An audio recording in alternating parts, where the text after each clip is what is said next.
All right, Kiss Army, welcome to the KissFAQ podcast. Thank you for giving us your time today and letting us into your head. I hope we don't do any damage. This is a Kiss-related podcast by the board for the board. We hope that you enjoy.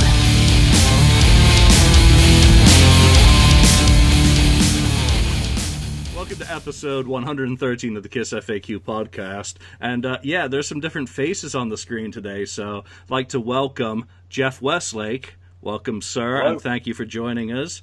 And rising for us, Chris. It's been 100 episodes, gentlemen, since you were both last on, which is absolutely amazing. Back then, I didn't think this show would get to 100 episodes, let alone 50. You were episode 13 the last time, and Yeah. Wow, the years have flown by. So it's great to have you back on. Obviously, for people who are wondering who is Jeff Lake and why is he on the KissFAQ podcast, the last time he was on was because he had just released a tribute to Kiss. Hotter than hell. Yeah, I was listening to this afternoon. I gotta say, man, it still grabs me as some of those tones coming out of the speakers are just bang on for what the Kiss album was. So very cool. If you haven't checked that out, can people still get that? And how did it do for you? That was going to be my first question. Was obviously that was way back then when it was just coming out and kind of getting publicized. How did that do for you, and how was the reaction that you got to it?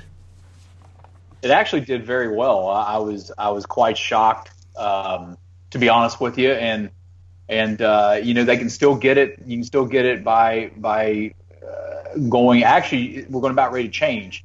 We're about ready to change how you can get it. It's never been available digitally. I've always made it a physical product because my whole ambition with that album was to improve it, not to let it get sucked the life out of it by going digital. So I actually got the license to go digital, and then I got to thinking about it.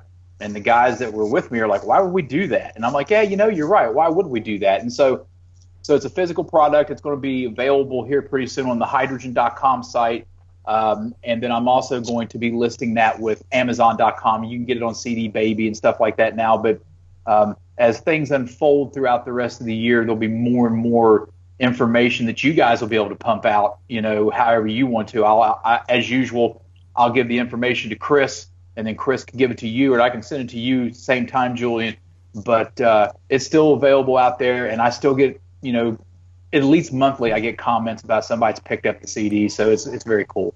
Yeah, and again, for people out there who think they've heard every single sort of Kiss tribute, there is no kazoo or ukulele on these songs. What is cool about how you approached it is that you were going, for the real hotter than hell sound on it, and that really jumps through the speakers, and like I can hear that it's kind of like an updated sonic quality to what Hotter Than Hell was and is, the Kiss version, just with a whole lot more depth to the sonic clarity. So, I mean, it's really cool from that perspective. And, Tim McFate, I believe it was Tim, way back when, actually interviewed you for the KissFAQ. So this is actually your third interaction with us, which is really cool. And that interview is still, that just popped up on Facebook, because I don't think it's still on the FAQ because of how I've muddled things around. So that's on the Hydrogyn official Facebook page still, the interview that Tim did with you. And he goes into quite a bit of detail.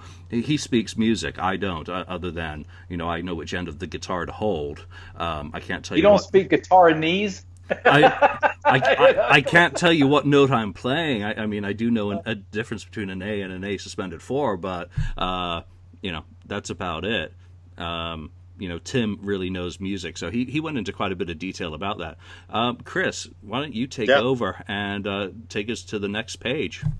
Yeah, well, we'll start right off the bat. It's great to be back. Thank you for having us. I do, and Julian can say the cards and letters have been flowing into the KissFAQ, head office, dying to know, when am I going to be back? So here I am.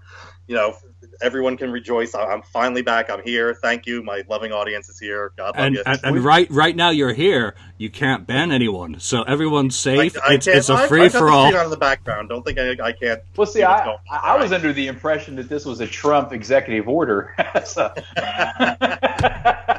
Watch that beer, Julian. Space Bear. Good one. So Jeff, we've already talked about the last Hotter Than Hell album, and the last time that you were on, we kind of teased that there was another project coming, and I think you're just about at the stage now where you're ready to tell us a little bit more about what you've got running in the iron. So tell us a little bit more about what's coming up. Well, what we did when we did the Hotter Than Hell project, and let's cut the long name because on here I won't get in trouble. So when we redid Hotter Than Hell, we did it with the ambitions of improving what was considered by many as well as myself to be a phenomenally well executed song written out. Because, you know, as all the praise that Kiss gets, the initial album, the freshman effort, I mean, you know, let's face it, you can go back through time and you're not going to come up with maybe one or two other albums that yielded that many stunning songs as that first Kiss album did. You know, and I'm not one of these guys that goes, oh, well, everything was okay except for the love theme from Kiss. Are you kidding me? I love that song. You know, let me know. I actually do that acoustically. So, you know, it's a great album, but with Hotter Than Hell, you know, it sonically sounded so terrible. And I don't know if it was Kerner and Wise or what the deal was, because a lot of people want to say, well, it was the time. Really? Because Heart was releasing albums back then that sonically sounded amazing. You know, other bands were releasing albums back then that sounded sonically amazing, whether it had been Aerosmith's Get Your Wings album or whatever the case was. So there was something going on there, but the whole edifice of it was to make a better sounding record so we could listen to it. Well, basically so I could listen to it, because I was the asshole going, God, I can't listen to this. You know, and you hear all this stuff live, and it was never the same. It always had so much more power, so much more depth. So after we did the first album, you know, I'm sitting there with my boys, which I don't even know what to say. I have some incredible friends, and they all happen to be amazing musicians. And so we're all sitting around and listening to the final product. And Mark Carlisle, we call him the Shark. He said, you know, the rest of these albums don't sound so good either. Comparing now, you know, if you hear things now. So, you know, and that even goes for the Almighty Destroyer. As cutting edge as that album was, and great as it didn't quite have the depth and sound it needed. So we all started thinking, hey, let's redo these. So we've already done the first album. We've already done Dress to Kill. So now we had the drums done for almost everything.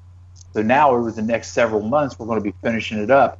And the goal is, now whether this happens or not, I don't know, but there will be something happen on Halloween this year. The goal is to put out a little thing that includes all of it and some bonus stuff as well, just as a tribute to go on with that. And the main reason for it is we wanted to have the modern day sonic ability that it can have, but not making it modern. Don't anybody get me wrong. If you heard Hotter Than Hell, you know that I did not make that album modern. We stuck with the original tones, the original feel. I mean, you know, everything, if you go and listen to the songs and time them, they're almost exactly to the second.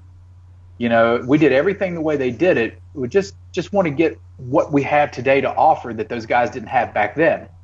I think if you read in Paul's book, he was talking about the first couple albums and the fact that back then he didn't know anything about studio, and he didn't know that you could actually push the gauges into the red a little bit. And those guys, Kerner and Wise, and I'm not talking about them, I'm just stating fact from what Paul said, didn't push the gauges into the red, or didn't quite make that guitar bite the way it could have because they were afraid to clip the mic. Well, nowadays we all know that you can clip the mic a little bit and you can push it into the red to get those sounds. So with all the homework that we did for the first album, which was finding out, you know, what guitars were used, what amps were used. Of course, everybody knows that Gene's used an Ampeg. He's only ever used Ampeg.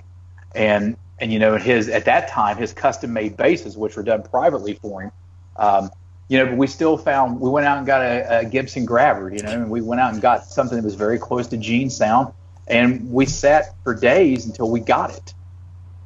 And so that's just what we're doing. We just decided to go ahead and do the whole thing. We wanted to do the whole thing because it's fun.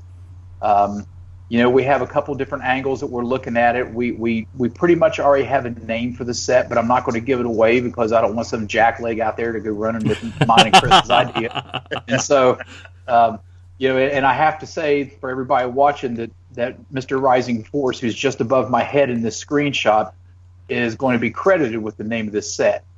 So it's just really cool stuff, and it's hopefully it's something for the fans to like. And the one thing that I do get asked from people who I have talked to about, what are you going to do for a cover?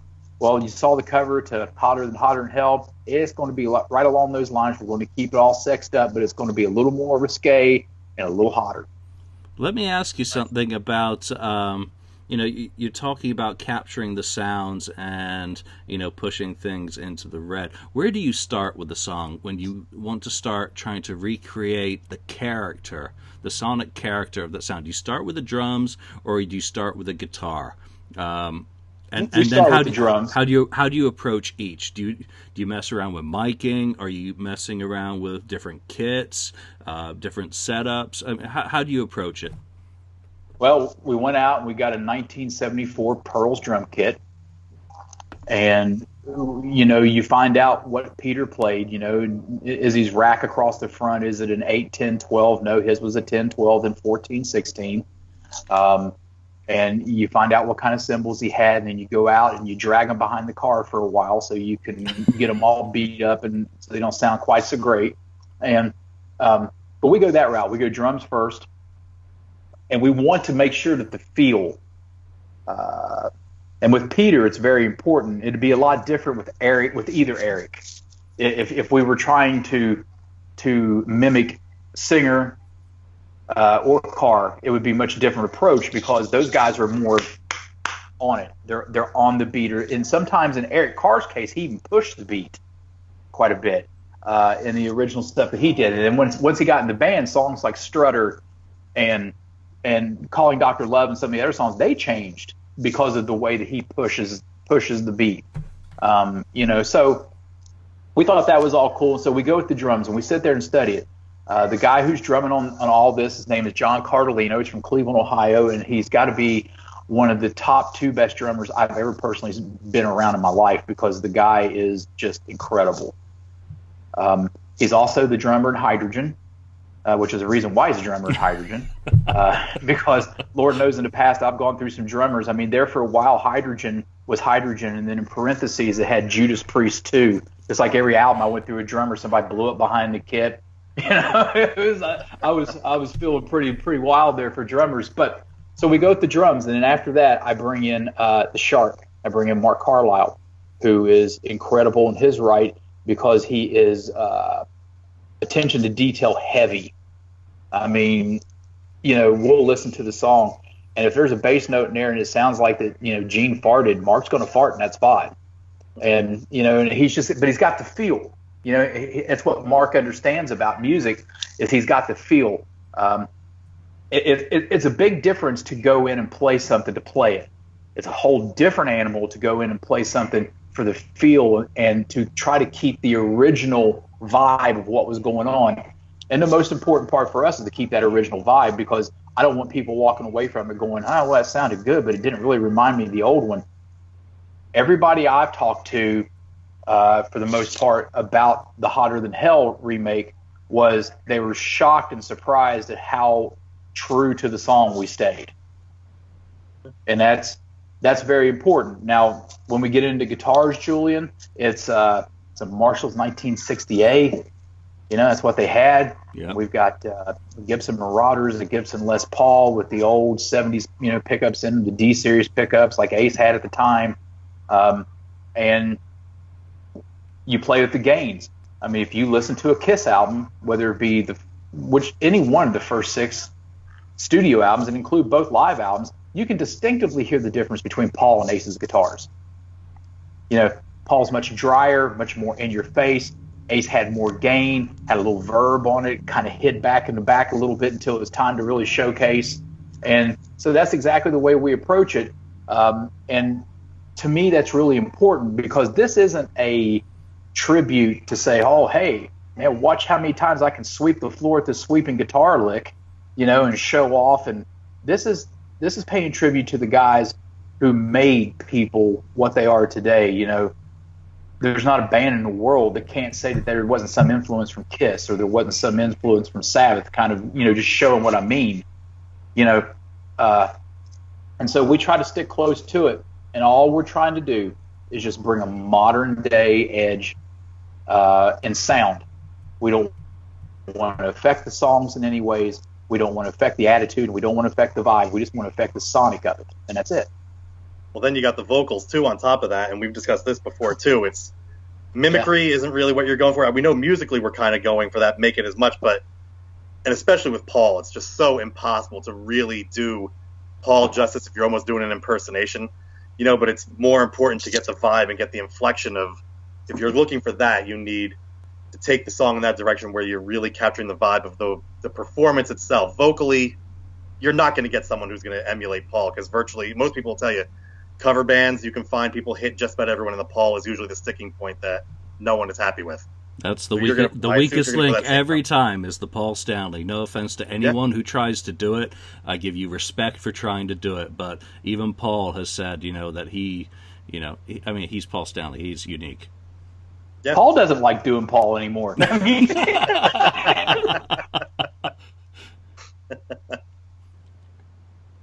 you just cursed yourself. You totally froze up there for a second when you said that. So I thought you had just tempted fate.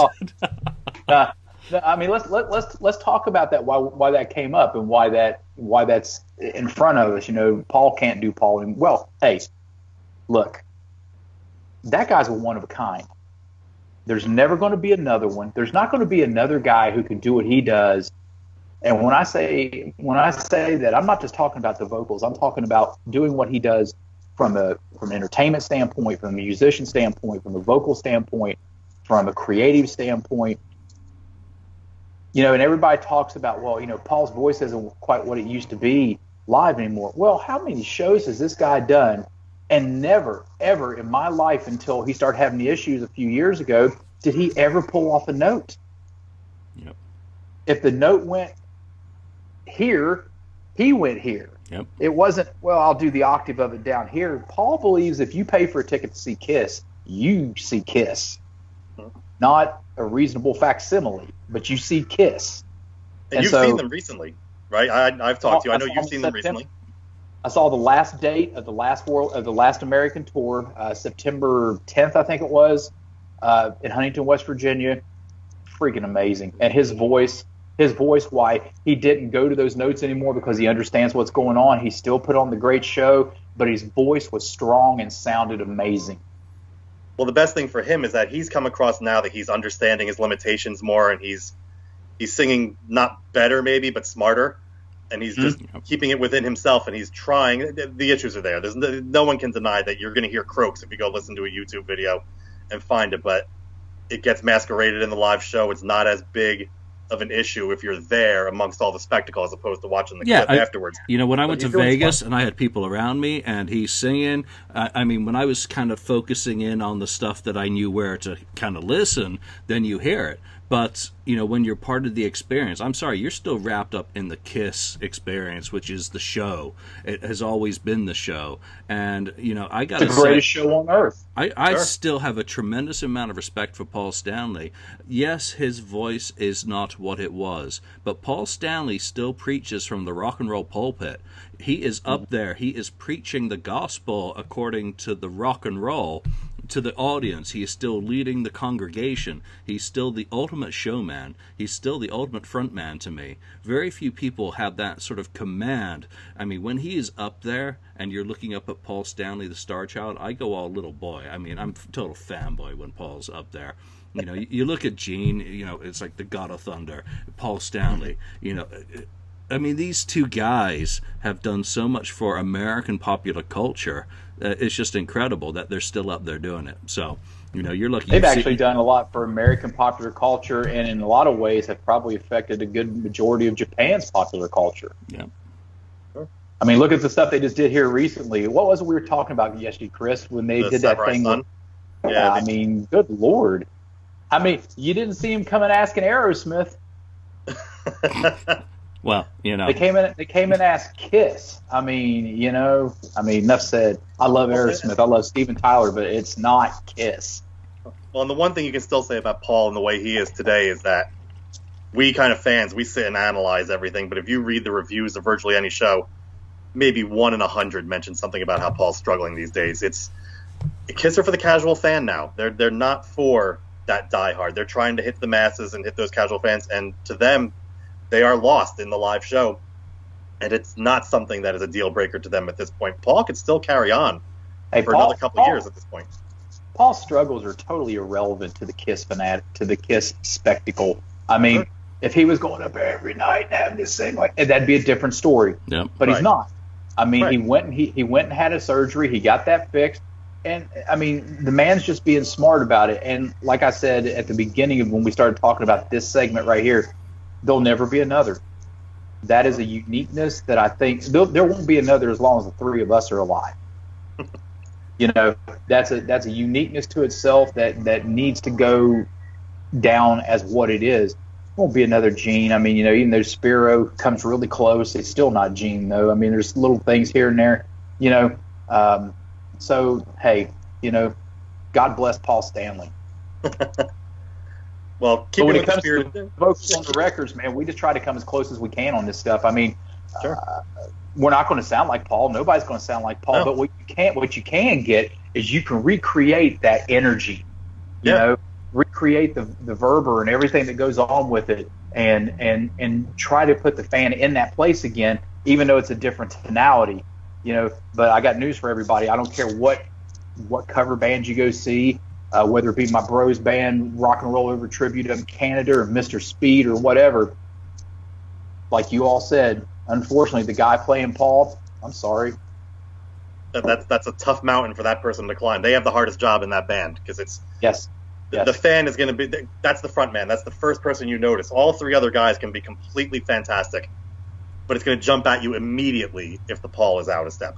And that's why I like Paul Stanley. You got to respect the guys trying Paul Stanley a heck of a lot more because I'm sorry, I guess Gene's easier to kind of emulate. Ace Frehley is easy to emulate. Let's not go there. No one's going to see that every day. But, I'm going to try to be good and behave. Yeah. Anyway. Yeah, same here. You know, you mentioned some other goodies, and before we go back and start talking about the first album and Dress to Kill and go album by album about, you know, I've got some questions on each of those. You know, when you talk about some of the goodies, you know, one thing that pops to my mind immediately, especially when we're talking about Paul's voice in recent years, is stuff off Sonic Boom and Monster, perhaps. You know, is there any interest? You know, songs like Long Way Down. Incredible song, possibly one of the best Paul Stanley written songs, has come very late in his career. And what struck me on Monster with that song was that is where I really noticed the loss of power in his voice.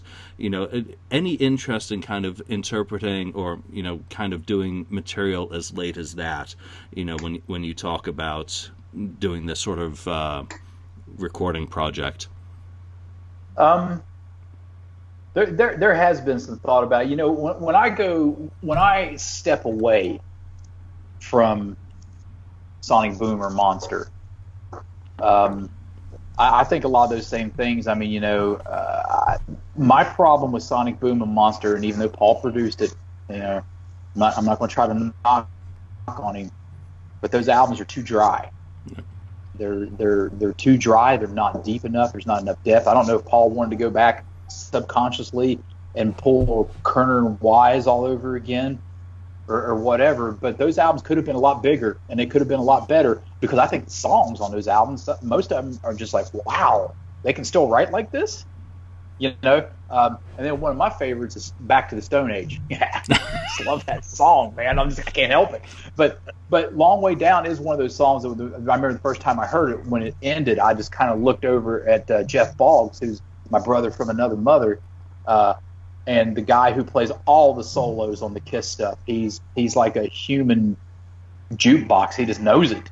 And I looked at him and we both went, wow, what a tune. But, you know, yeah, you're right about Paul's voice. And who knows, they could have taken some time and they may have been on a schedule. And there are tricks to the trade to be able to add that power back, you know, but maybe Paul felt like it was cheating the fans. I don't know. I haven't talked to him about it, so I don't know. But there has been some thought about doing that. And if we were to do that, okay, if we were to do that type of thing, that stuff would get the modern touch. We would come out of the hey, let's keep it like it is, because that's a modern thing. And I just wish the Sonic Boom and Monster would have sounded like Revenge. Ugh, yeah. Especially I Sonic Boom's production. I think Monster's better than Sonic Boom personally, but again, it's a very subjective thing when you listen to these albums. I just hear too much kind of background fluttering in Sonic Boom that destroys the clarity of the songs, and yet just like I just sang the praises a long way down. For me, on Sonic Boom, Say Yeah is the Kiss anthem that never really was. I mean, Paul decided, what was it on that one? Modern Day Delilah was going to be the anthem. I'm sorry, Say Yeah. I'm not. Yeah. And they gave Say Yeah a shot live and then gave up on it. Yeah. Well, instead of forcing it to the audience and making it become the anthem, they kind of just decided to go back to the tried and true. And I feel the whole problem with that is the connection and the need to, maybe, I don't know, I can't say that again, I haven't talked to these guys, to want to hook your horse to Walmart. Fuck Walmart. I mean, I think that really did, because now once you do that, you're stuck with the parameters of Walmart. Yep. Since when has Kiss ever stuck in a parameter? I didn't understand that. Oh God, AC/DC signed with Walmart. Well, great. But AC/DC is a different band, and I don't know if they just don't feel the need to push with video anymore. We're not going to make any money off the video because it's going to be on YouTube and it's going to be here and it's going to be there. As far as I know, they never even tried that song live, did they? Which one? Say Yeah? Which one? Say Yeah. They played, not enough, but I thought they pulled it out of the set a little too fast. And you look at them now, there's nothing from Monster or Sonic Boom at this point. They've kind of so you can't do that. You can't do that. It's like I don't know. See, I'm from the old school, man. I'm sorry. When a band puts an album out, I want to hear at least 5 or 6 tunes from that record as a fan. That's what you're there for. Some people are there for. Everybody wants to say, "Oh, I'm just here to see the old Kiss," but no, you're not. If there's a product out, you bought the product, or if you're an asshole, you downloaded it illegally, and I hope that your crap sounds terrible.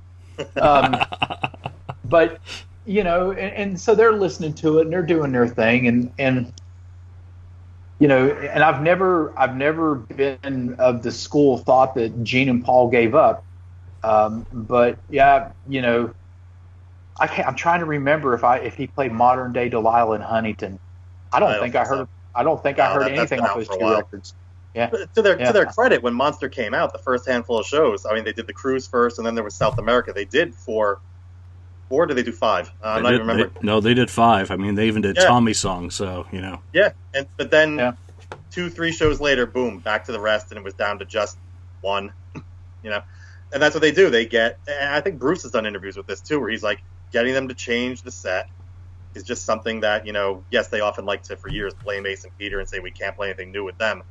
But now without them, it's still going into the same old, and it's just that they look at crowd reaction, like, they don't know this. Move back, give them Dr. Love instead because they know it. Yeah, they've also been a band that has done it too often. I mean, you go back to the early 80s with Creatures, they were throwing 6 songs in the set off the new album. Lick It Up, 5 songs.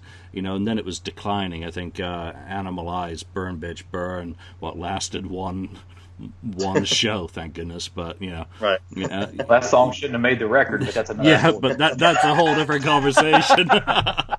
Yeah. You even look at like the Animalized sets, and everything there was just the last 3 albums. Even the classic material was taking a back seat. They were still trying to push Animalized, Lick It Up, and Creatures at that point. So they're a band that's gone from one extreme to the other, and have kind of lost that comfort point of around Hot in the Shade and Revenge, where obviously Paul's not going to do a 25-song set ever again. Simple as that. Not going to happen at this age. They found that balance, that kind of sweet spot, where they kind of respected their history, past, present, and left you thinking about the future. Let's go back and start talking about how you've approached the first album. I mean, that album is beloved by so many people as straight out of the gate, Kiss hits you with an album that's got Deuce, my possibly all-time favorite Kiss song, 100,000 Years, Black Diamond, Cold Gin. How do you... Well, number one, I want to ask you, what was the song that you had the most fun working on that, on that part of the project? Which one of those is the one that just jumps out at you and says, I love that one. It was the most fun to... 100,000 Years. I want to know what kind of heroin Ace was getting at that time. It's not the crap that you hear everybody ODing on nowadays. It was the good stuff, man. It's nice creative stuff, But I mean, you listen to 100,000 Years, and that's, I compare 100,000 Years, even though there was an outside writer with this next song, and I'm not trying to jump on you, Julie, but making a comparison. King of the Nighttime World. Those songs are really they tie together for me in the fact that if you were to hear those songs separately and you never told that they were Kiss, 100,000 Years is a completely different monster than the rest of that record, as is Black Diamond. Black Diamond showed a progressive side, and this is before they'd met Rush. Yep. I mean, and 100,000 Years had a progressive side to it too, because I remember when the reunion happened in '96, and Ace talked on the compilation that came out, the DVD. Gosh, what was the name of it, Chris? It wasn't a DVD; it was actually VHS at that time. That documented the whole '96 reunion. Oh, Second Coming. Second Coming. Second Coming. Thank you. Ace was talking about, God, man, I actually wrote that solo. Where'd that come from? And he had to relearn. Of course, we all know now. Tommy Thayer stepped in and said, "Here, dude, here's how you do this." But 100,000 Years, just such a removal from the typical stuff that they did. And I'm not taking anything away from what they did, because my favorite all-time Kiss song is Firehouse. That's the first rock solo I ever learned to play, was Firehouse. I mean, it was just something about that one droning note that he just kept taking sharp and sharper and sharper and then drop it back down. As a kid, when I got that album in 73 or 74, right when it came out, it was like beginning of 74. Yeah, it's been a thread on the FAQ recently. February the 8th. We've had a lot of fun with that. Yeah, February the 8th, 1974, not the 18th, like was so commonly thought. But but 100,000 Years is just so much fun. It's so much fun from a lot of standpoints. But the solo being the most fun, because it's just such a wild. You listen to the solo on Strutter, listen to the solos on any of the other songs. If you listen to the solo on Deuce and the solo on Firehouse, you can see where Ace kind of ripped himself off a little bit to make one of those other ones up, because it was his style. And God, was he not just one of the most creative human beings in the world, those first 6 records? I mean, Ace Frehley's stamp on how he influenced the kids coming up behind him as a rock guitarist is always going to be there. I don't care what any of the other players say. I don't care what the Blackmores or the Iomis or the Shankers or anybody. In America, Kiss had your attention. And Ace's solos, while they're not technically difficult in any way, they're memorable. And that's bigger than technical any day in my book. I come from the Gene Simmons book of, it sounds like a bee, shoot that damn thing.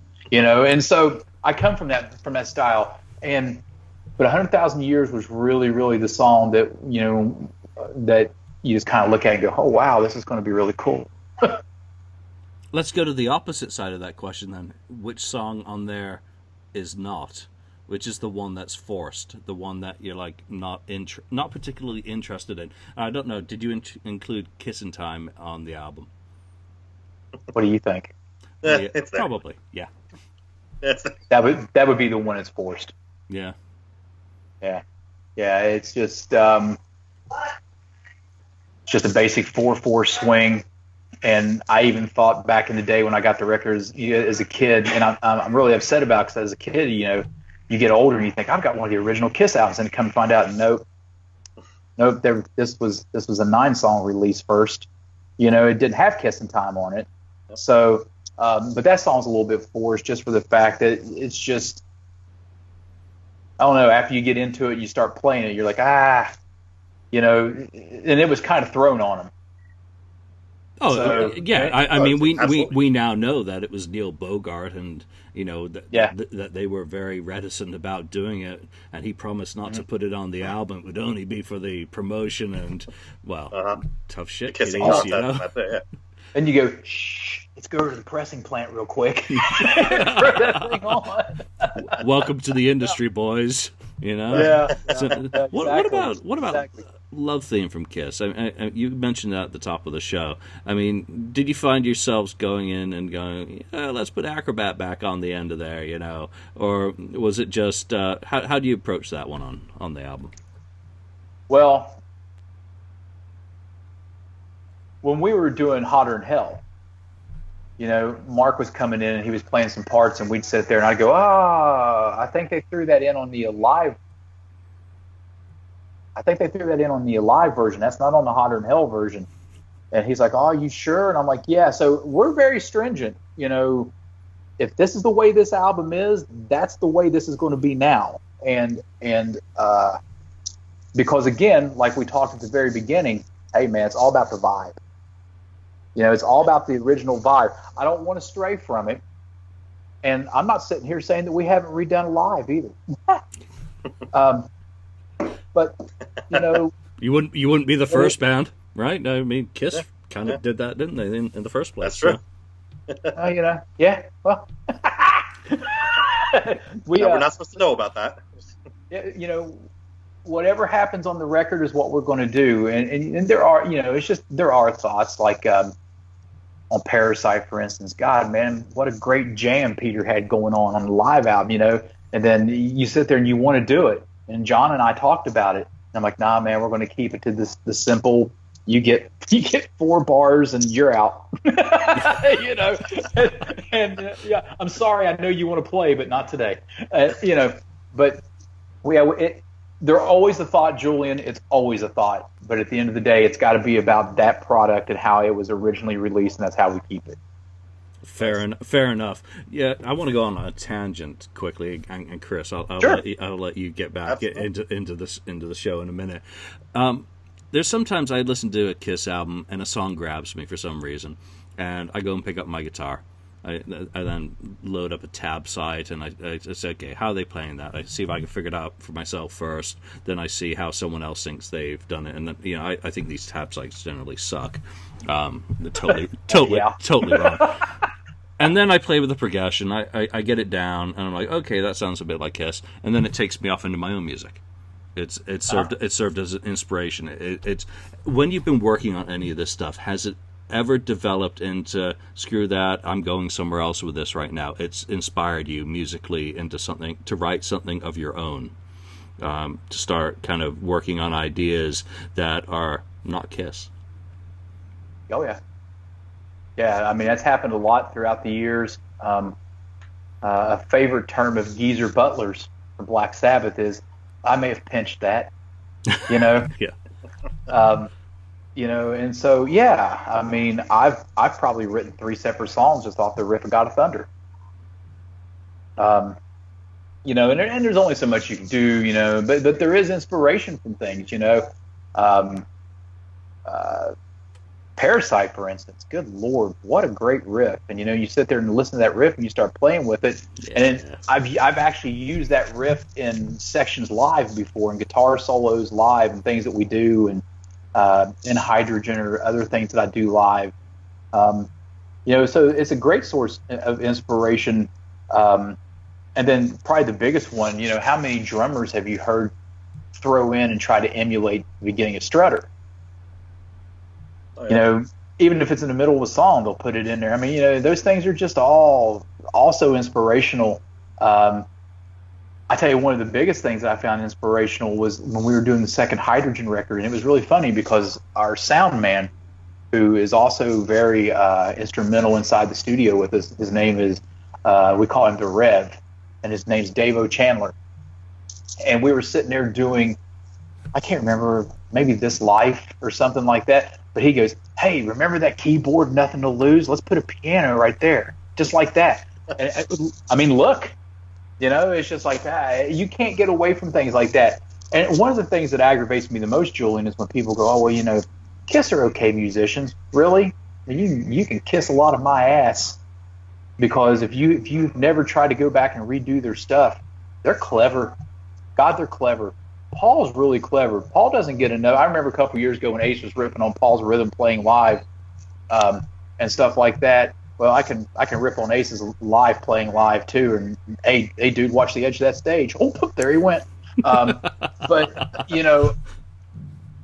they were clever, man. Paul's clever with what he does, and Gene's clever. And why they may not be Rush or anything like that, to me, it doesn't matter about that, because their songs are still enduring. They're still grabbing new generations of fans. When I was at the concert in September, dude, I couldn't tell you how many kids I saw there under the age 18. It was amazing. Yep, true. And I was really happy to see it. I was like, God, this is awesome. But the inspiration's there. And one of the inspirations, King of the Nighttime World, even though, who was it, Kim Fowler? Yeah, that was a Hollywood Stars song before Kiss got it. But there's still things about that song that I hear. I was working on a song the other day for a new band that I'm in called Heaven's Ashes.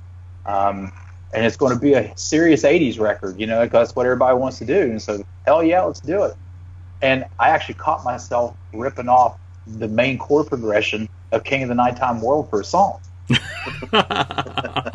So, at that point, do I go ahead and just etch in Stanley? Might as well just give him credit. But it is a big thing. And I think if you're a musician out there and you're a musician of today, I don't care if you're 20 or if you're 51, just like me, those things are influential, and they're a big part of what you do, and they are always going to be influential. So if you're sitting there telling somebody, no, that's not the case, you're a liar.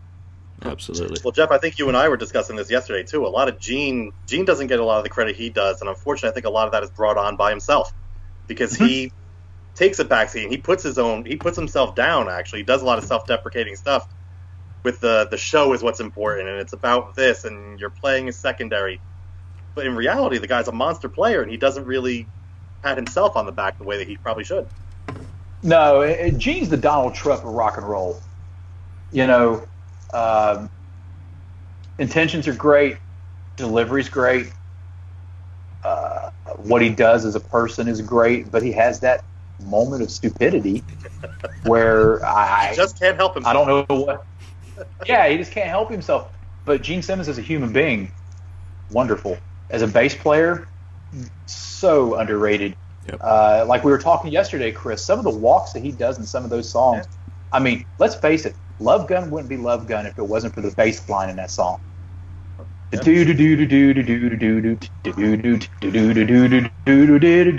guitars aren't doing that. The bass is doing that. And you're talking about a guy walking around in these hills with his tongue wagging 90% of the time and putting on the show, but never missing those bass licks. I've seen Kiss live more times than I can shake a stick at. I've never heard him mess that song up. But yet, it gets back to what is kind of a core element to music, that, Geddy Lee may be able to play an absolutely bitching bass riff, but simple, done perfectly, or the perfect simple bass line for a song, or a drum pattern for a song, or a guitar part for a song. It's like cooking. You can cook a fantastic banquet meal with 100 ingredients and it be absolutely outstanding. But if you cook an absolutely perfect meal with 4 ingredients perfectly, it's like, that's what Kiss is to me. It's what they do with what they had, musically, vocally, skills as musicians, as songwriters. They didn't try to be anything that they weren't. They didn't try and pretend. What they did was they harnessed Peter Criss, kind of the untrained. They harnessed what he brought into the mix. They harnessed what Gene brought and put it all together. And they kept it simple, stupid. Yeah. Simple as that. And then they decided to listen to critics who said they should be more, and they made The Elder, and as much as I love it, you see what happened. Well, yeah. Yes. Trying to be outside of themselves, Yeah, well, they were trying to go outside themselves, and at that point in time, Gene had bigger, delusions of grandeur, and And, he was looking at the whole Hollywood side of things, and obviously had read Lord of the Rings one too many times. And, and that's all well and good. But I would have liked to see what Kiss would have been if Peter Criss would have never been in the band, because I think he's a terrible drummer. I'm sorry, and I know I'm on a Kiss site, and I'm going to get some slack for saying that. But, as a drummer, to not be able to play your parts consistently in the same places during a song, and if you listen to a Kiss album, man, his meter is all over the place, back in the days. And then, of course, all of a sudden the side four. Guys, did he play on side four of Alive 2? Most of debatable. it. Most of it. Is it and there's sounds like Antog to me. There's Is it Anton? No, it's the guy from Stars. Anton wasn't in the picture. The guy from Stars he didn't enter until 78. is the primary suspect for being there. The primary suspect, just because he happens to be in Jersey, right? And everybody points to Larger Than Life too. That one's we assume it's Peter at this point. Gene would have come out and buried him at some point along the way and say it wasn't. That's always the one track that everyone comes out and says there's no possible way that's Peter. But we've yet to hear. Yeah, with how nasty the band have been, particularly towards Peter, I'm pretty sure it would have come out that it wasn't him if Absolutely. it was not him. You have to listen back to what he managed to do, 75, 76, Destroyer. What he was able to do on that album, I think, carried him through to 77 without a doubt. Yeah, sure. That's just how I see it. You have to give credit where credit's due. In 75, 76, when they were doing the Destroyer sessions, all of his abilities came from Bob Ezrin and a gun. Yep. And a lot. They held his hand. Yeah. Yeah. Hey, boys, go get lunch. Me and him got some work to do.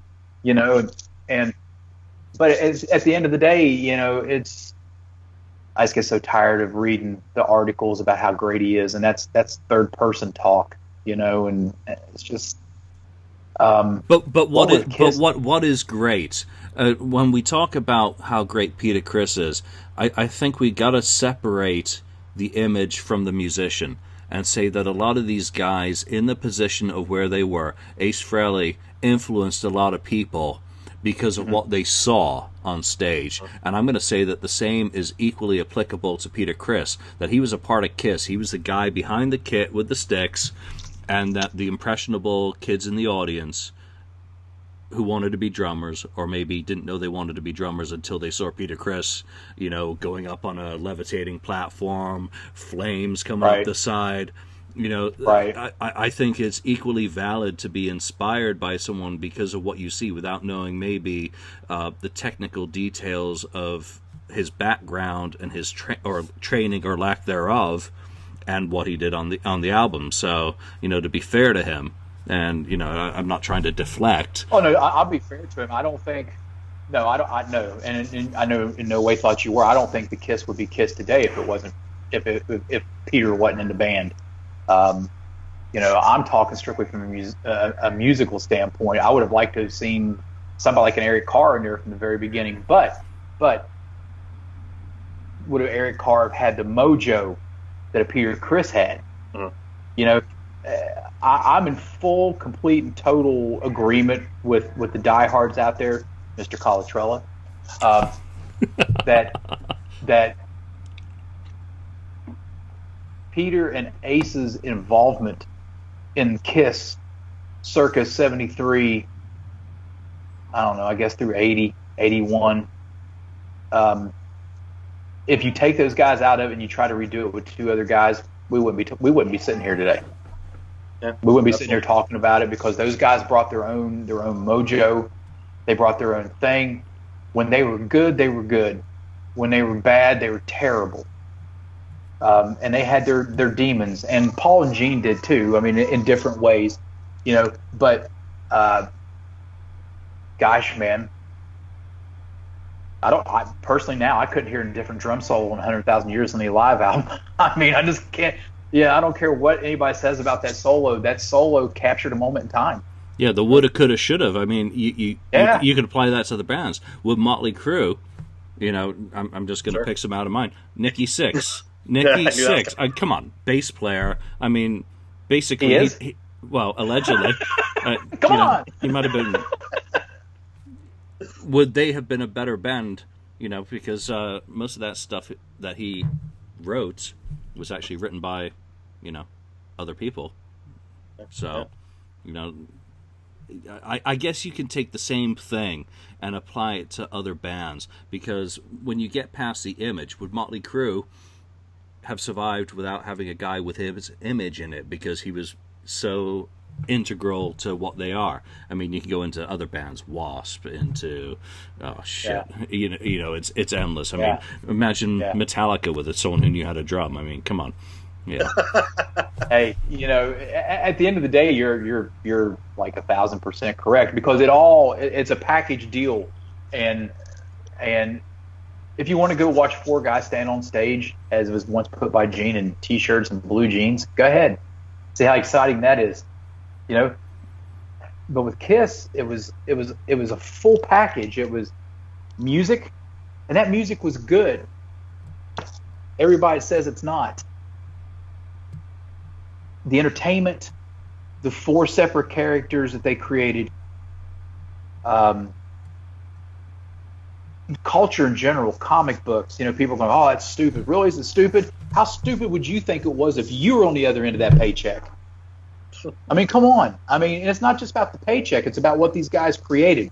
It's the brightest working machine in the music industry that has ever been seen and will probably ever be seen. So, and still going today, based on what still as strong now as it ever was, like in the 70s. Everybody sits there and goes, "Oh no, it's not as strong as in the 70s." Really? Just even more. Just to report that they did 150 million in merch sales in 2015. And obviously, that's not 150 million going into Gene's pocket. That's 150 in merch sales. So they've gotten their cut. They take their cut off the top, because this is Kiss, and they don't lose money. Before you even license a product, to my understanding, is that you've paid Gene and Paul, because they're not going to wait for your check to bounce.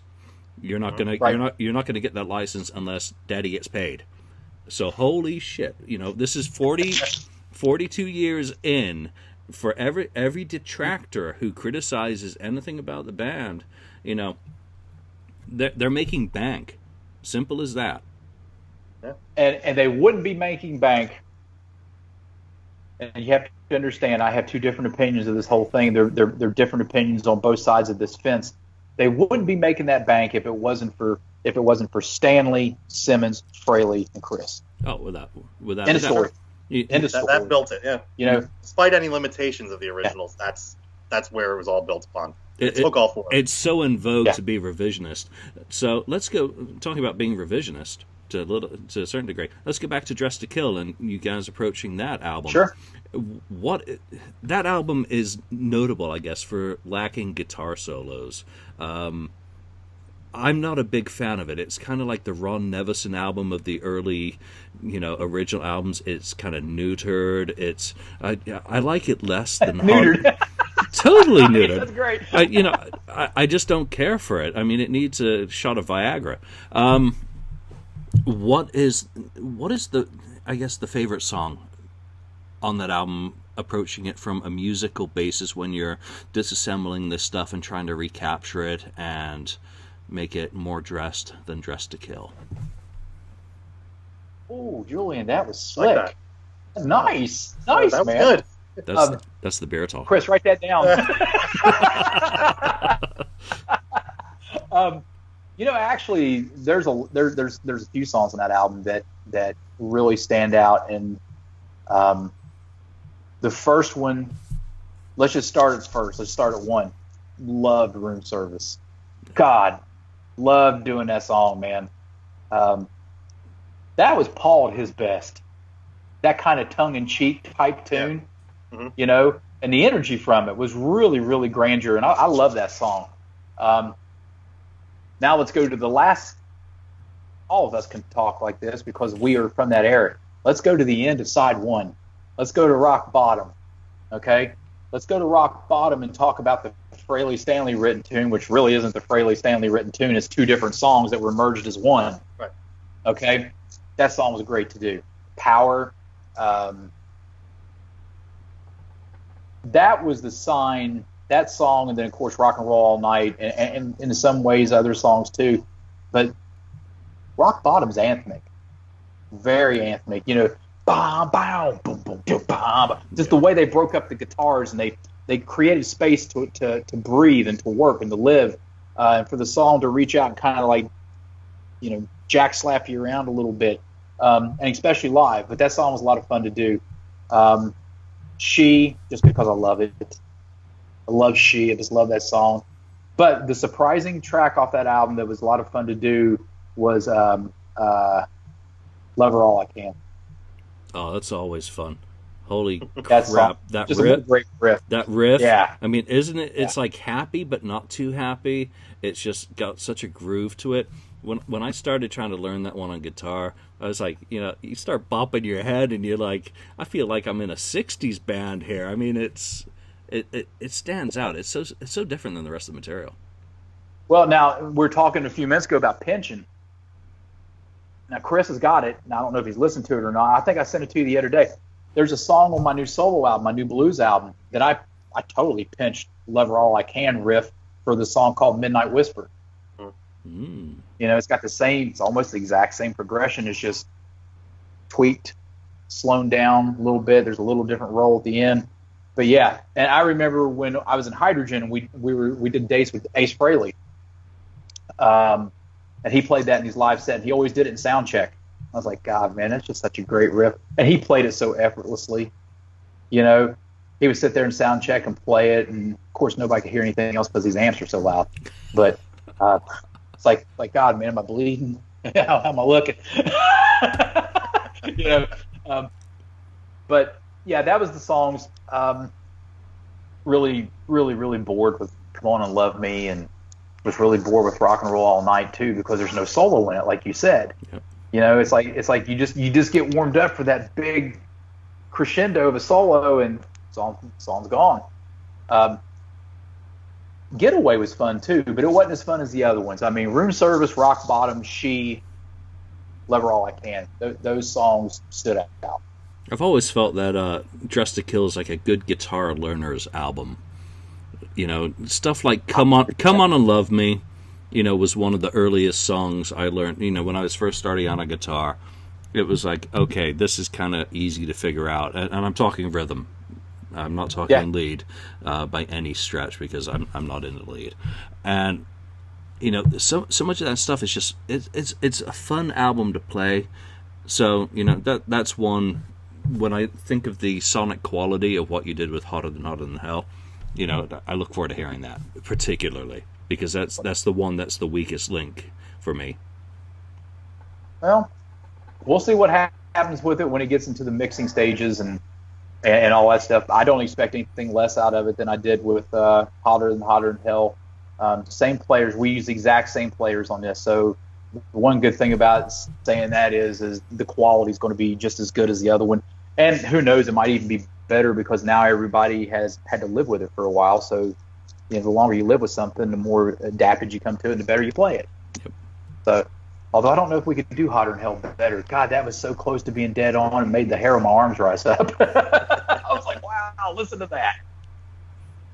Well, moving on to the next batch of Kiss albums, then, what was the song? Because I know me and you, when we first discussed the project, I remember it was very odd, because both of us agreed that the first song that really kind of grabbed us was Baby Driver, which is just such one that you wouldn't even think, and you're like, wow, this is really an underrated gem that isn't going to be, it never got its full appreciation. Stan Pendridge, God bless him. You know, I'm sure Chris can say whatever he wants. Stan wrote that song. I got a buddy of mine. His name's Bill Elliott. He's one of my dearest friends in the world. He's an EMT and a nurse, and just an all-around great guy, and a major Kiss fanatic. I mean, he's a freak when it comes to Kiss. Has been bugging me since the Hotter Than Hell album. Hey, man, will you please do Baby Driver and let me come in and play cowbell on it? So he's about to get his wish. but that is, you know, that song, that song, in a lot of ways, I correlate it to Strange Ways. Man, dark chords, dark voicings, just the way they did it. And of course, by that time, they had, they've got one really good album under their belt, and in a production sense. I'm not saying it sounded good, but Bob Ezrin brought in a whole different way of thinking, something completely different from what they were used to doing.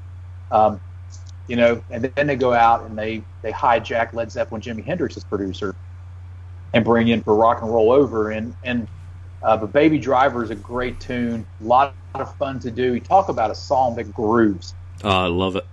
It's a sore thumb in the Kiss catalog. It sticks out like one, but doesn't it groove? I mean, it's that one song. It's completely different than just about everything else in that early catalog. It's so underrated. I don't understand how that song can be downplayed in the catalog, because every time that thing comes on in my car on my iPhone, of course I've got my iTunes music on there, and it comes on, I just turn up the stereo. I'm like, oh my God, here we go, man. I mean, it makes me want to punch somebody in the mouth. So like Crazy Nights, Baby Driver comes on, you turn it up to 10, because that's just what it does. I mean, it makes me smile every time I hear it. Yeah. I'm trying to think. Oh, and that's like, for some reason, I'm the same way with, oh my God, Love 'Em and Leave 'Em. Oh, I love that song, man. I mean, and all the, all the grand duos that's going on in that song, and everything. But that's another song I just want to turn up, because I'm like, God, man, these are songs that, and even though they shot a video for that song, that should have been in a live set.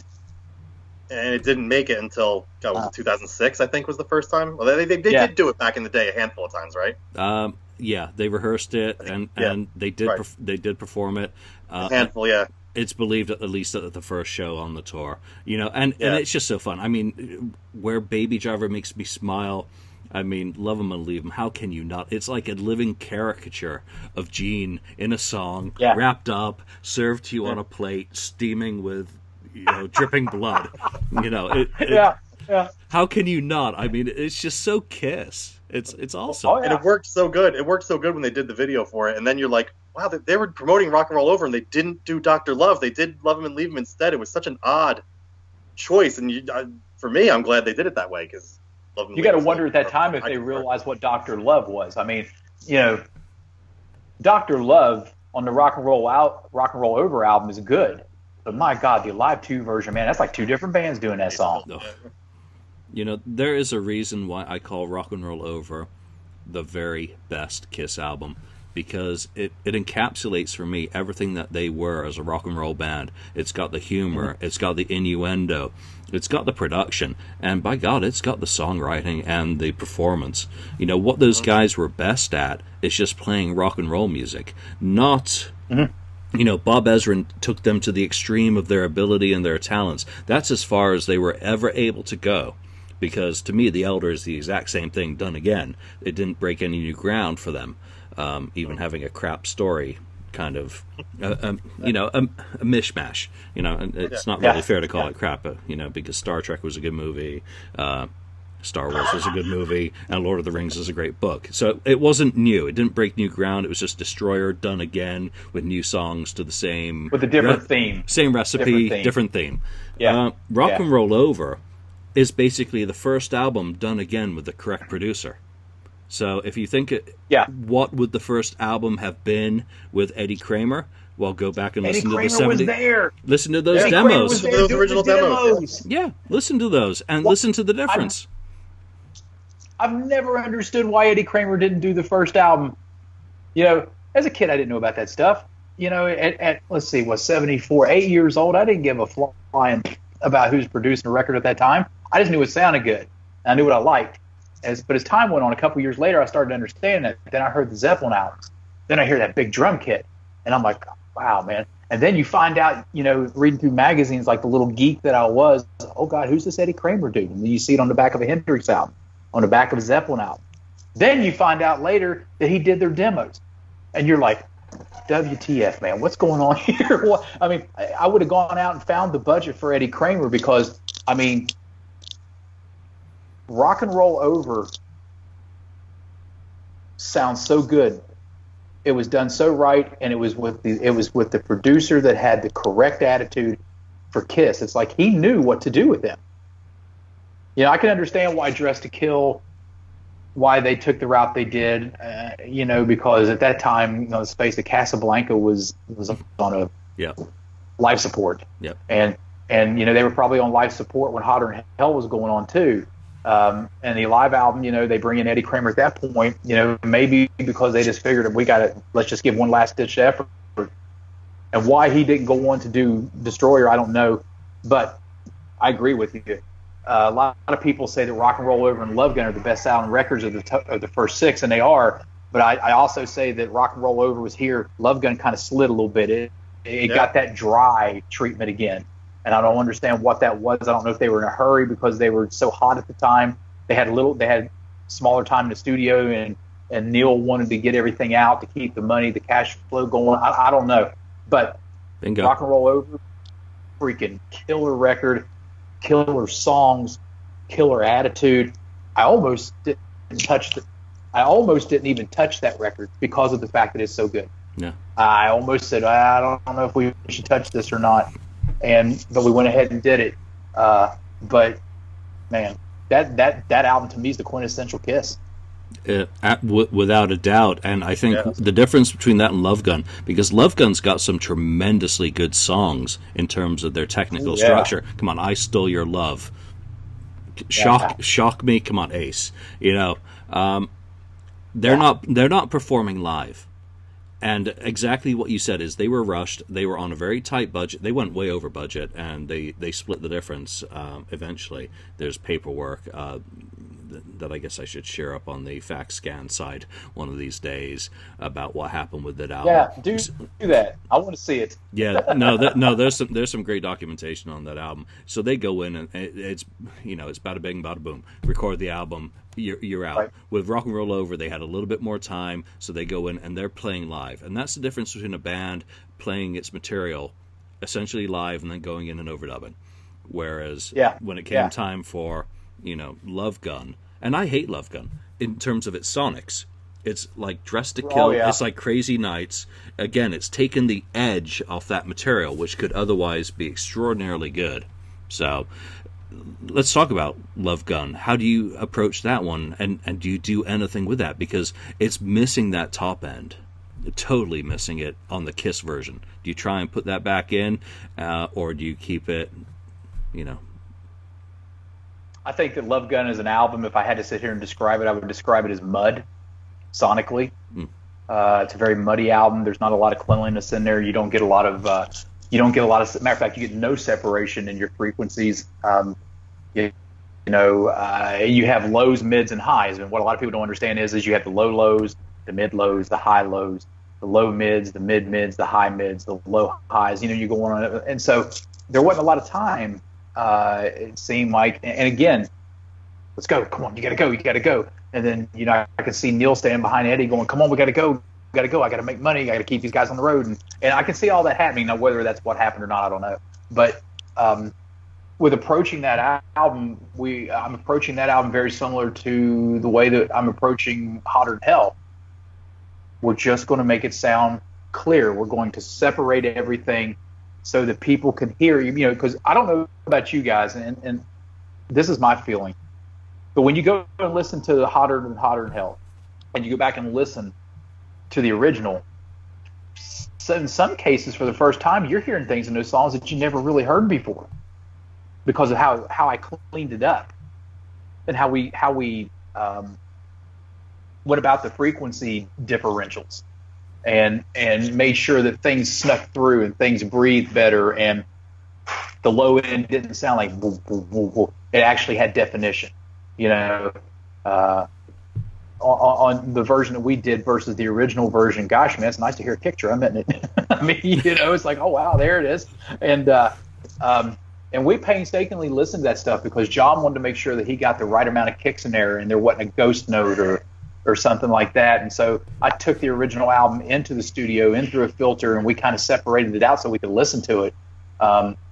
And so with Love Gun, you're right, the highs are missing, but even more so than the highs, man, the mids.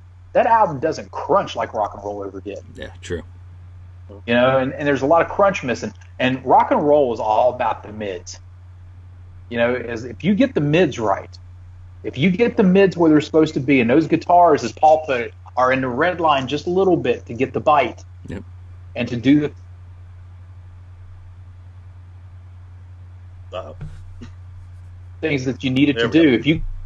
That's kind of the problem with Love Gun. Yeah, and that's just my opinion. It's missing the sonic signature without a doubt. Yeah. Which when you compare it to the studio side of Alive 2, where they again go back into a theater and they're performing live, and they're, you know, okay, Ace is on the control room floor, you know, or at a card game or whatever, and Bob's playing the guitar, but they're still playing. You know, they're going back to how they capture.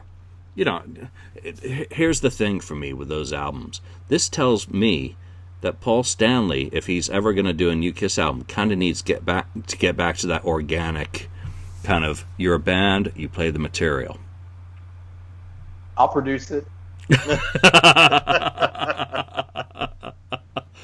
I'll even give you a very affordable budget, man. Just let me produce it. But you're right about that, Julian. Paul does. He needs to, you know, those things are tough, you know. And I kept remember reading in the press when Sonic Boom was about to come out. Oh, I'm going back to the way we did it in the '70s, and blah blah blah blah blah. Yeah, but he went to the wrong side of that. You know, I don't know how much he had to do in mixing.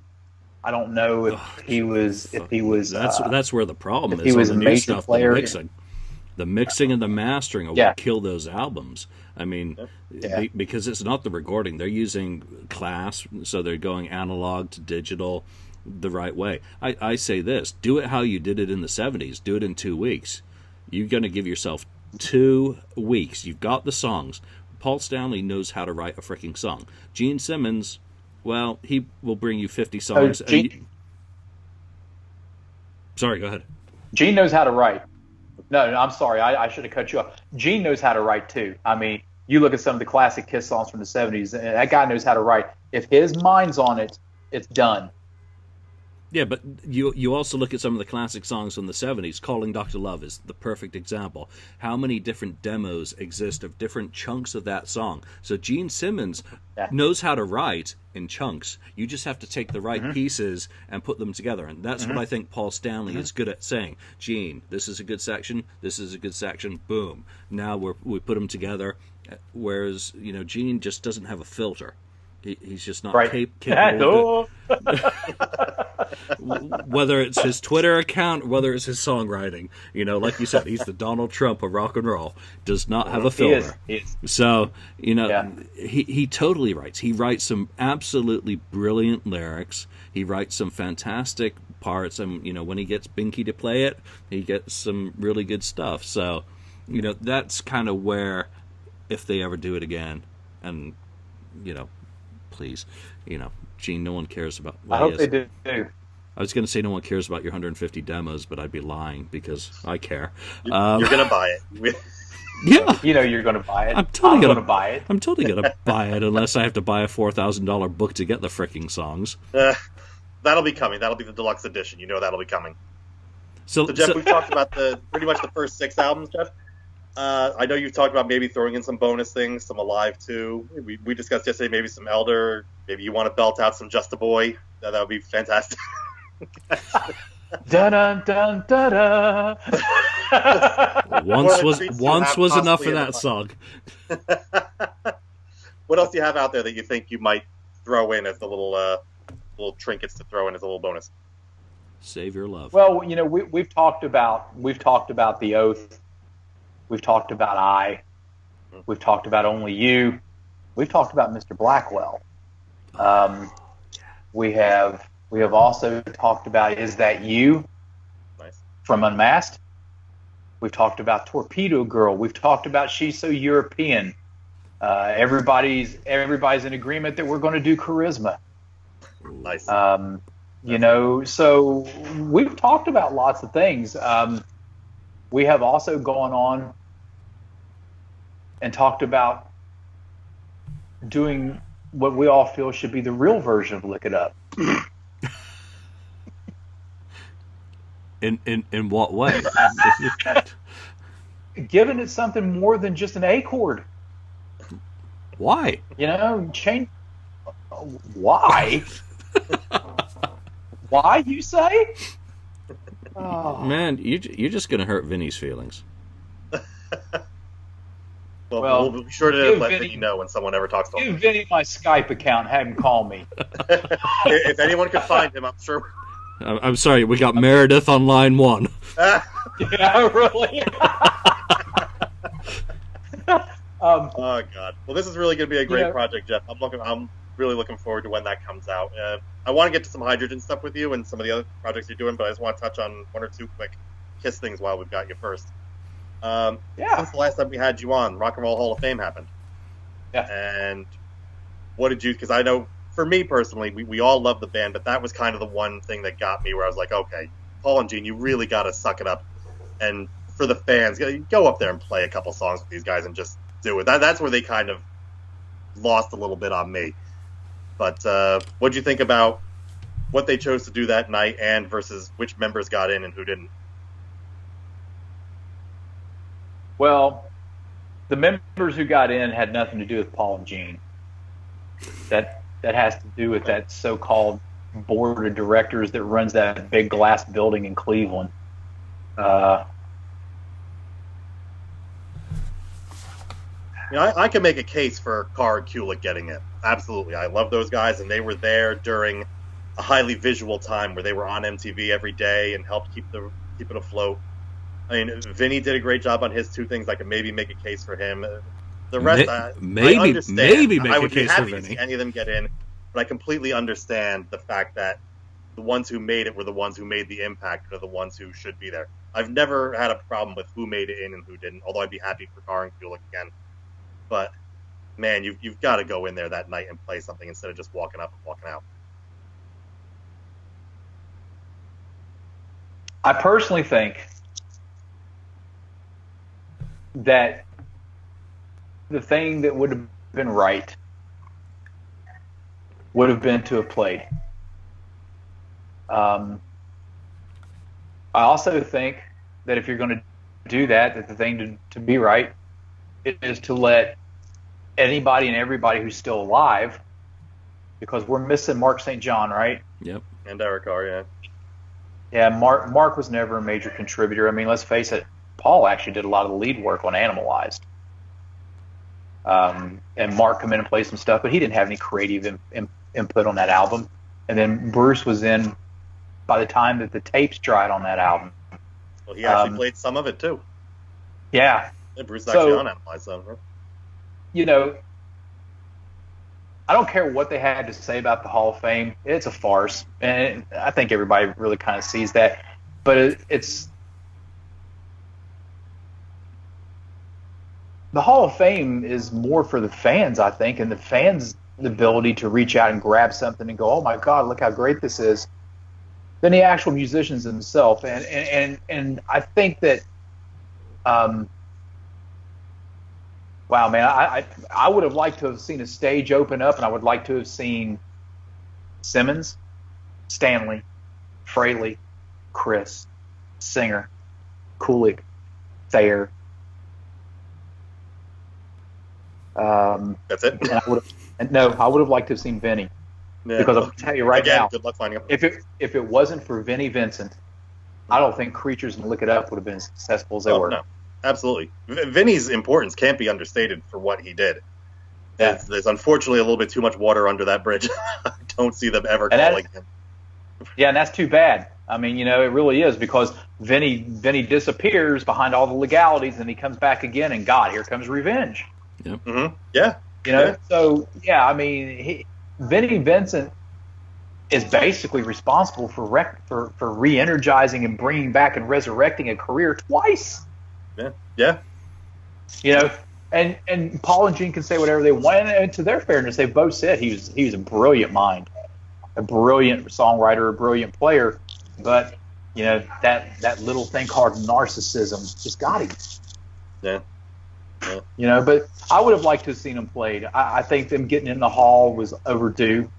I don't think it was handled correctly, but at the end of the day, I'm me sitting here. I'm not with them. I don't do anything with them. I'm a fan just like you guys. I support them because I buy their stuff every year. I don't know how many versions of the first Kiss album I've got. 8-track, couple albums, cassette, CD, the remasters. I mean, I've paid for at least one room at Simmons' house. Which is why with fans like us, they have so many rooms in his house. Right? Exactly. Let's do one more Kiss thing that's happened since the last time you were on. Sure. Speaking of covers albums, Ace did one of his own. And, you know, I know you've heard that, but one real fun thing to discuss is Ace's redo of Parasite versus yours. That's a loaded question. Because God totally. bless Ace. God bless Ace. I love him, but his Parasite fell a little short. I mean, I love what he did on Cold Gin. That was fantastic. And some of the song choices didn't work for me. I have no use for Wild Thing. There were some parts of that album that didn't work for me. But specifically, I listened to Parasite, and I'm like, wow, it's so great to finally have an official Ace vocal on that. But then you get to the solo and the guesting, and just it fell flat for me. Whereas yours was a little more exact. So what do you think of Ace's album? I didn't. I liked the song that Paul did, the old Free song. Yeah. I really liked that. And of course, you and I talked, Chris, that was probably a last minute thing, but it still came out, great. Mm-hmm. And I did like the version of Cold Gin. But I don't know. I didn't like the production on it. It sounded like it was done very quickly without much care put into it. And as far as his version of Parasite versus mine, I nailed it. No, I mean, hey, listen, he wanted to embellish on it a little bit. It's his song. Let him embellish on it a little bit. Sure. Doesn't mean that everybody has to like it. In my case, I did not have that luxury to embellish, and I would have never embellished on it. But, hey, he's Ace Frehley. Yeah.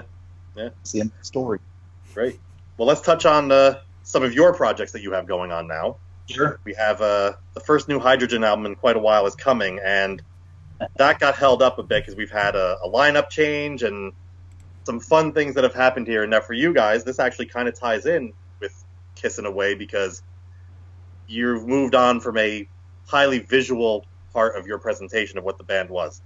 You now have a new lead singer, and you were marketed very much towards where you were before. So what do you want to let us know about how you've moved on and what's coming up? Got a real heavy record coming out. Real heavy. I've heard it. I know. Yeah, you're the only one. So, by the way, Devil God Devil absolutely rules. So we'll move on from that. Devil God Devil, that's a killer. That song, yeah, that's a killer. But so what we went from a band with a lead singer, a 5'7", 5'8" blonde who was built really well, beautiful woman with a great voice, who felt that the visual was more important than the audible. And so, that's the way it is. And I can't answer what happened with her. I don't know. She decided not only to move on from the band, but to move on from our relationship as well. And so I haven't talked to her in 2 years. Ouch. And so, literally haven't spoken a word. And I've actually gone out of my way to not talk to her or not see her even. So, but you can't take anything away from her. The first official. Fantastic. Well, the album Bombshell wasn't called Bombshell for no reason. She's a stunning looking woman. She's all the things that you see and hear in that realm. Mm. And and she left because she left, and that's it. I'm not going to sit here and say, we had musical differences and cite all the usual stuff. She left. Mm-hmm. That well, and you could have gone the route, which probably would have been easy, to go find a clone. See how I'm tying into the Kiss thing here? You could have went out and gotten a look-alike, a sound-alike, but no, you've gone a completely different direction and have really changed the makeup of the band. And, you know, the first video was out. Big tits aren't hard to find these days. It's a dime a dozen, baby. What I love what you've done now, the video is out for My Redemption. And right off the bat, it's a statement. One, the past is gone. That's the first thing you've done with the burning of the old memorabilia. But then it moves on, and you notice when you watch the video, it's the band. Everybody's getting their turn to shine. It's focusing on everyone. Instead of getting another person to just be a fill-in and stand in and deal with that, you've said, no, let's now take the band and go a completely new direction with it. Well, you know, I had first, as you and I had discussed once before, and this is all new to Julian, I had looked at a couple of girls that fit that bill. Mm-hmm. I thought, well, we'll just pick up and go on from there. It's working, blah, blah, blah. And then it just hit me. I don't want to do that. I don't want to, we're not going to mention names. I don't want to deal with the narcissism of that person, of that type of person who is like, you know, they spend more time doing this and than they do fixing their mic, you know, and so I didn't want to deal with that anymore. And so I was going to shut the band down. Done. Finished. Just going to let it die silently. And then I get a phone call from my sound man saying, hey, I found the only person that can fill this void. And I go, oh yeah, who's that? And he told me. And her name's Erica Perrott. And I go, why can she fill it? Well, she's tiny. I go, okay. She's black. I go, oh, okay. She's inked. Oh. She's got attitude. Oh, and she's got a huge voice. And when I hear tiny and huge voice, I go, Ronnie James Dio, the female version? Maybe like a little Veronica Freeman? You know? that's what I'm thinking. And so I had a meeting with her and really liked the meeting. She's a great person. She's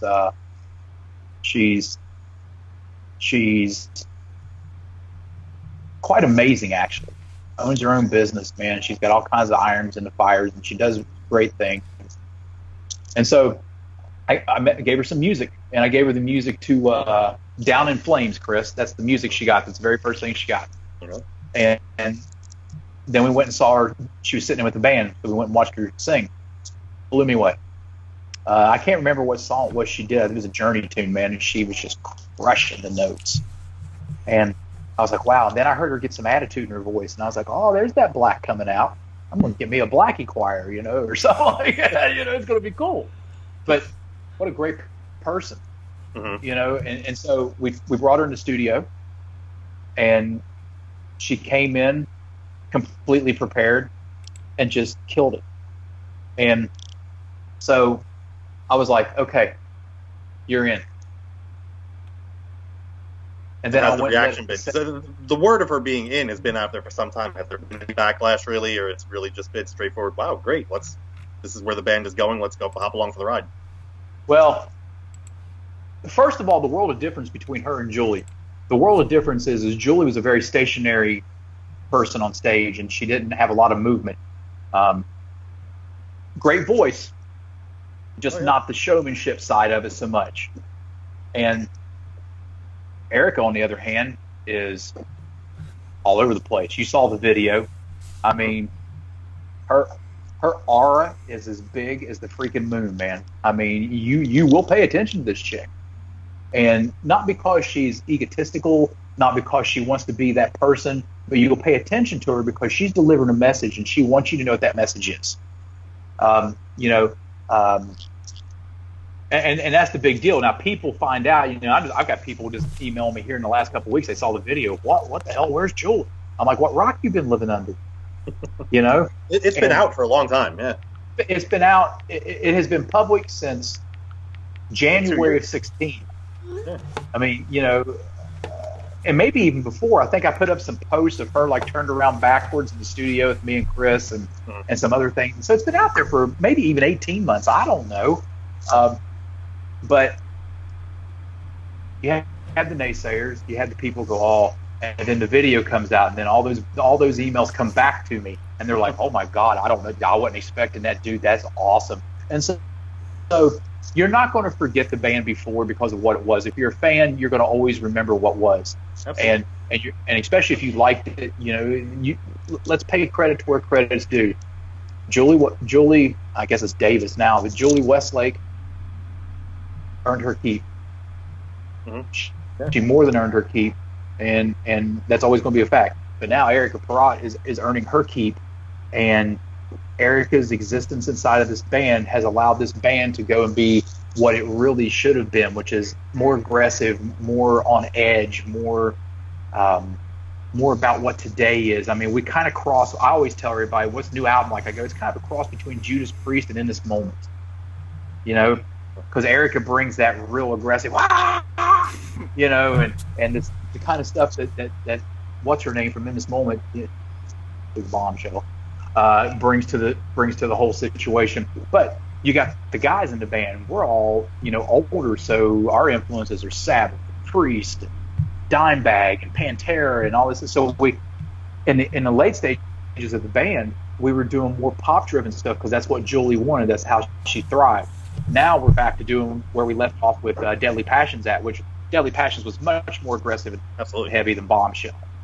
And so now this album kind of makes Deadly Passions look like a kindergarten record because she allows it to happen because she's all about it. So if you're a Hydrogyn fan and you liked what you heard before, but you're a fan and you want to see what's going on now, I'm telling you, it's going to be well worth your wait and well worth the time to pick it up on March 10th. And the reaction you've heard from the label, everybody's happy? All the label's ecstatic. High Vol Music, and we're distributed by Sony Red. We got a big initial order from them. Things have been really. This has been the best release that we've ever had. This has been the release that everything has kind of fallen together. And I had emails yesterday. One said, I don't think that you're prepared for what's going to happen with Hydrogyn. And I'm like, well, if I'm not prepared, good for me. Good for me if it ends up going through the stratosphere, because I've been really concentrating heavy on my solo stuff, which is a completely different beast. But man, it's exciting right now to see what's happening with that. Well, there you go. Little Westlake 17, which that is nothing but a conglomeration of stuff that I've done in the past, where I've written with bands, played with bands, produced. The only way that the songs made the record is if I played on it and produced it, basically, and wrote it. And that's just some of the stuff that goes on there. But the new album's called In the Key of Blue. It's kind of a solo rock record, and it'll be out sometime in June. But and then there's that little thing that I just got included in called Heaven's Ashes. Bunch of guys from Canada and me, Azrael St. Michael, R.C. Rishi on bass, myself on guitar, and then Mike Paradigm from Jersey on drums. We're doing a really serious heavies, kind of in the vibe of Skid Row's Slave to the Grind album. Yeah, we got put together on paper. Well, good thing for that paper that we all know each other. But that's kind of what's going on right now with me, and you never know, man. You just don't know. I'm seeing a new chick named Becky who's great. So life's really good right now. I have no complaints. How about touring? Want to. I want to leave and never come home. No, seriously, I'm not kidding. I mean, hotel, motel. I wonder where we heard that at before. But the Hydrogyn stuff, we actually got people calling now after they saw the video. Promoters are going, well, So the Hydrogyn show will be much different, because I'm telling you what, that little girl, that little woman is going to be right up your ass. I mean, she's not going to be unnoticed. She's going to deliver the meaning of the song. She's going to give it the energy that it always should have had. Julie brought the energy, but this girl brings a whole different level of energy. And she's interesting, too, because this is her first real professional gig, right? Down in Flames is the first song she ever wrote. Yeah. Well, and this isn't when Kiss was introducing Eric Carr, this is his first band, which we all know is just complete nonsense. This really is her introduction. Yes. Yeah. She'd done cover stuff with bands before, but this is her first original band, and you go from not doing anything like this to actually stepping on the scene with a band who has a good sized following in Europe and is pretty well known. yeah, it's a big deal for her, man. So I want to make sure that it goes well for her. Just talking from the peanut gallery over here. Nice gallery you got going over there.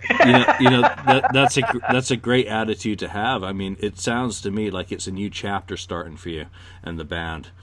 So I certainly, as someone who respects musicians, who respects what you guys do and try to do, wish you the very, very best of luck as you embark on this new endeavor. I hope you can get attached to a tour and get out there and get out here, because I'm in San Francisco and I've finally started discovering going out to clubs and seeing bands again, and I'm looking, and a lot of people are, to discover new music and just discover new old music, stuff that we've missed. And when you hear about people who are working musicians and the struggles that you go through, I mean, it's just we can never get our heads around it unless we've done it. To hear you talking about having a new singer, moving on from such a visual aspect of your career to be now changing, you've just gone through a new door. Your map is completely changed. So power to you, and your band, and everyone in it. Well, I appreciate that, and I really appreciate you guys just by giving me the medium to do this, talk about not just the Kiss stuff, but given time to actually talk about this. That's very cool of you, and I appreciate it very much. I've known Chris for years now, and I really like Chris, and this is the second time you and I have dealt with each other, Julian. I think you're a great person too, and to be able to give me a medium to have a few minutes to talk about what I'm doing is great. But as Chris knows, at 49 years old, man, my whole life got started over. Yeah. I mean, and that's not something that you like to have happen at 49. No one wants that. No, I walked away from a ton of stuff, from a bad situation, and almost put a band on the shelf, and the whole bit. It's been a real trying experience, but it's been a real learning experience, and I do feel like that I've been given a second lease in a lot of different ways, not only with Hydrogyn, but my solo stuff, and let's face it, Hotter Than Hell wouldn't have done what it did if it wasn't for people like you guys promoting it. I got orders from people I've never heard of before for that album. And CD Baby, about every 3 or 4 weeks, calls me up and says, "Hey, we need 10 more." And so, and while a lot of people go 10, yeah, but you do that, and over time that starts adding up, and I never expected it to come flying out of the gate. I expected it to be like a dinosaur. It's just going to sludge along and it's going to do well. And that's exactly what it's done. And you guys have been a huge part of that. So I will always be a big supporter of what you do, and I will tell KISS fans about what you do, and I'll tell other fans too, anybody who wants to know. But from a working musician, Mr. Julian, I appreciate those comments and those sentiments, because it is painful. So let's get to the nitty gritty. Jeff, where can people find you for news on Hydrogyn and everything that's coming up with the band? Where's the best place to get in touch with you guys and to get the up-to-date, accurate news? Well, you can find us at hydrogyn.com, which, if you're not a fan and you don't know anything about us, it's Hydrogyn. We couldn't use the scientific spelling because I couldn't copyright it. So we changed it. So it's hydrogyn.com. That's where you can get us. We're also on Facebook, of course, at Hydrogyn Official. We have an official Instagram. We have an official Twitter, which is all Hydrogyn. And I kind of hide in that a little bit. I'm getting ready to open up jeffwestlakemusic.com here pretty soon, just for everything that's going on. And I have my own Facebook at Jeff Westlake, and Erica Perrott has her own at Erica Perrott, and Jeff Boggs and Chris Salmons and John Cardellino, where none of us are smart enough to come up with slick names. So we just hide behind our own name. I also have Ridgeline Productions, which is my production house, which is ridgelineproductions.com. That you could find us at as well. And if any of you people on here are like, don't remember any of those things and you need to find somebody, I'm sure that somebody can shoot you guys an email. Chris knows all my contacts. Chris and I talk via text and messenger all the time, and occasionally the phone call will come in, but those are how you find me. And anything else that comes up, if another new venue comes up that you can find me at, I'll be sure to get in touch with both of you and let you know. Fantastic. Chris, lead us out. Jeff, thank you again for your time. We really look forward. As you get closer to the release date, I'm sure I'll know more of what's going on. I can let people know when we're creeping up upon release date for the Kiss session. But, I mean, as someone who's heard the Blues album coming up, I know you got a lot of good stuff coming up. So best of luck on everything, and thank you for your time, and thanks for being a great pal over the years. Hey, man, I can't say enough about you guys. Thank you. Hope it all pans out. And as soon as I can get everything done and we get the name of the box set etched in and I can actually kind of protect it a little bit, we'll be able to release it. And for everybody, I like the name I gave you. Yeah. Well, that's probably the name it's going to be. That guy in the box above me, he's going to be able to forever pat himself on the back because it's really freaking clever. Oh yeah, it's good stuff. Hey, and Chris, the thing about it is Julian's out on the West Coast, so we probably won't be able to do that. But maybe when we do the photo shoot, that's going to be a photo shoot. And maybe you might want to come down. Might need some kind of behind the scenes thing. We'll keep that for the director's cut later. Oh yeah, the director's cut, the one that's going to come out after we're dead. Yeah. Because if it comes out before, we will be dead anyway, though. So that's another story. On the spot. He's a boom.